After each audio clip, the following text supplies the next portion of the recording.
Hello everyone, welcome back into this channel. Today I would like to show you an app basic about how to get the balance audio volume on your video clip with a CapCut application on mobile phone. Here I already have the project, I already have the original sounds and the additional sounds right here. So you can see that this is the way before we adjust the volume. How to make a cool sound on a CapCut.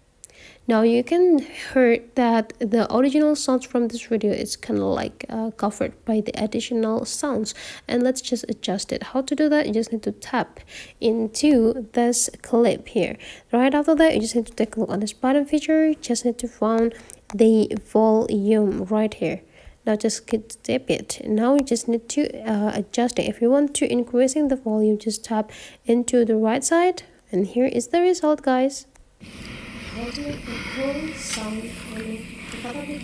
You heard that the original sounds kind of like going stronger than the additional sounds, but then if you want to reduce more the additional sounds, go tap into the audio sounds sections.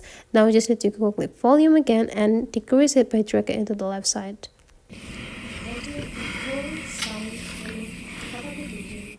Now click checklist button and you are done. So that is the way how you can get a balanced audio volume on clips with the CapCut application. Hopefully you enjoy it. Let's meet again into other tutorial.